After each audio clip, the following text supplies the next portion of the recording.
Genesis chapter 3. Now the serpent was more subtle than any beast of the field which the Lord God had made. And he said unto the woman, Yea, hath God said, Ye shall not eat of every tree of the garden? And the woman said unto the serpent, We may eat of the fruit of the trees of the garden. But of the fruit of the tree which is in the midst of the garden, God hath said, Ye shall not eat of it, neither shall ye touch it, lest ye die. And the serpent said unto the woman, Ye shall not surely die, for God doth know that in the day ye eat thereof, then your eyes shall be opened, and ye shall be as gods, knowing good and evil.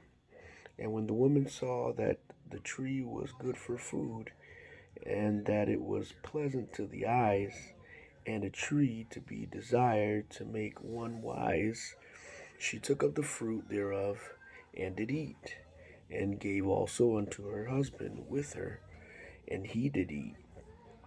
And the eyes of them both were opened, and they knew that they were naked, and they sewed fig leaves together, and made themselves aprons. And they heard the voice of the Lord God walking in the garden in the cool of the day. And Adam and his wife hid themselves from the presence of the Lord God amongst the trees of the garden. And the Lord God called unto Adam and said unto him, Where art thou? And he said, I heard thy voice in the garden, and I was afraid, because I was naked, and I hid myself.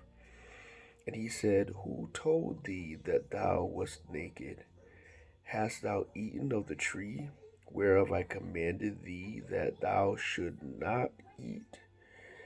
And the man said, The woman whom thou gavest to be with me, she gave me of the tree, and I did eat. And the Lord God said unto the woman, What is this that thou hast done? And the woman said, The serpent beguiled me, and I did eat. And the Lord God said unto the serpent, Because thou hast done this, thou art cursed above all cattle, and above every beast of the field. Upon thy belly shalt thou go, and dust shalt thou eat all the days of thy life. And I will put enmity between thee and the woman, and between thy seed and her seed. It shall bruise thy head, and thou shalt bruise his heel. Unto the woman he said, I will greatly multiply thy sorrow and thy conception. In sorrow thou shalt bring forth children, and thy desire shall be to thy husband, and he shall rule over thee.